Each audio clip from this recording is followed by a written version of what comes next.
Hai, apa kabar semuanya? Selamat datang di channel Natnuha.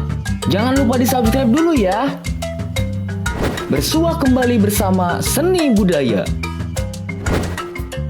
Dalam pertemuan kali ini, kita akan mempelajari tentang makna ragam hias Nusantara.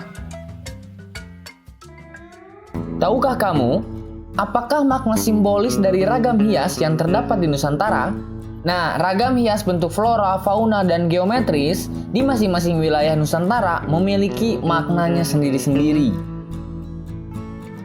Sebelumnya kita telah membahas mengenai motif ragam hias di Nusantara. Nah, sekarang kita akan sedikit membahas mengenai makna ragam hias Nusantara. Berikut ini beberapa contoh makna ragam hias atau motif yang terdapat pada berbagai karya seni rupa tradisional di Indonesia.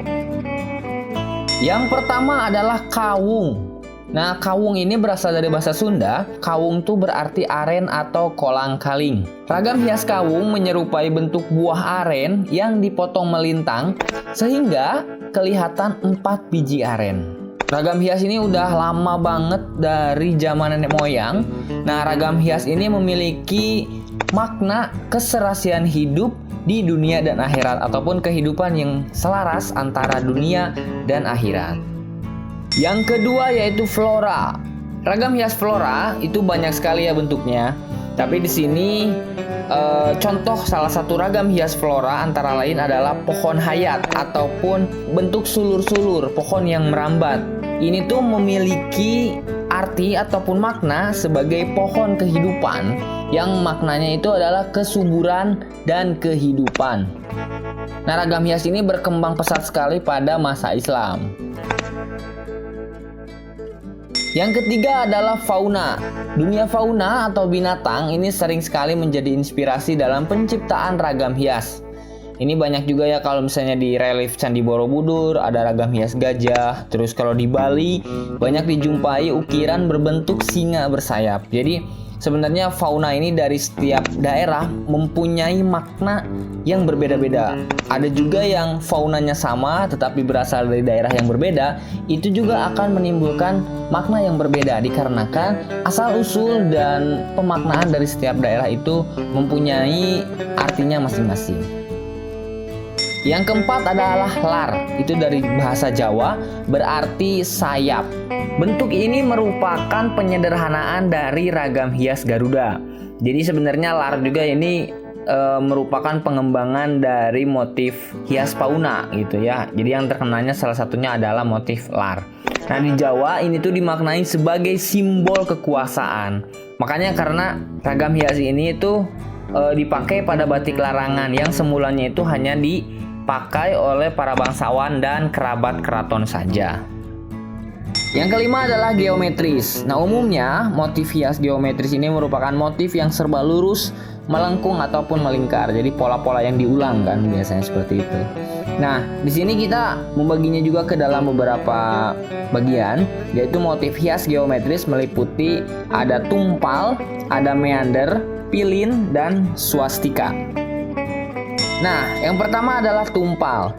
Tumpal adalah ragam hias tradisional Nusantara yang memiliki bentuk dasar segitiga sama kaki. Tumpal ditemukan pada hiasan-hiasan candi di Indonesia. Ragam hias tumpal ini disebut juga untualang yang melambangkan kesuburan. Nah, terus kalau dilihat dari pola segitiganya, tidak hanya kesuburan, tapi pola segitiga juga merupakan ragam hias yang memiliki makna kekuasaan. Nah, ragam hias tumpal ini banyak dipakai untuk hiasan bagian kepala atau disebut dengan jata matuka, dan juga pohon hayat atau disebut juga dengan kalpataru. Lalu yang kedua adalah meander, ya, bacanya meander bukan minder ya. Meander itu adalah ragam hias yang bentuk dasarnya adalah huruf T. Nah, jadi seperti ini bentuknya. Ini tuh ragam hias yang digunakan dalam hiasan pinggir atau tepi. Jadi untuk melengkapi ragam hias pokok gitu. Jadi untuk pinggirnya biar enggak kosong itu biasanya digunakan ragam hias meander. Nah, ini tuh mempunyai arti atau mempunyai makna ketidakterbatasan dan kesatuan. Lalu yang ketiga ada pilin. Kalau pilin ini bentuk dasarnya adalah S. Ada juga yang bentuknya SS, itu disebut dengan pilin berganda ya. Double S itu disebut dengan pilin berganda. Di dalam kesenian batik, pilin ini menjadi bentuk dasar ragam hias parang. Lalu yang terakhir ada swastika. Nah, swastika itu bentuk dasarnya adalah huruf Z ya, yang saling berlawanan. Motif hias swastika bermakna lambang matahari atau peredaran bintang. Nah, ini tuh berkaitan dengan nasib baik. Swastika kan berasal dari swastiastu, nah yang berarti keselamatan. Terus kalau ragam hias swastika ini dalam bentuk bersambung itu disebut dengan banji yang bermakna harapan baik. Nah, jadi tadi bagian dalam ragam hias geometris itu ada 4 ya. Yang pertama tumpal yaitu segitiga, meander itu T, pilin itu S, dan swastika itu huruf Z yang berlawanan. Itulah pembahasan singkat mengenai makna ragam hias. Saya harap apa yang saya sampaikan tadi dapat kalian cerna, pahami, dan jika kalian ada hal yang ingin ditanyakan, silakan tanyakan di kolom komentar atau langsung saja hubungi saya secara pribadi. Oke, terima kasih. Like video ini jika kalian suka. Tambahkan pendapat kalian pada kolom komentar di bawah. Bagikan video ini di akun media sosial kalian. Agar tidak ketinggalan video yang lainnya, silakan di-subscribe. Terima kasih, selamat belajar, dan bye-bye.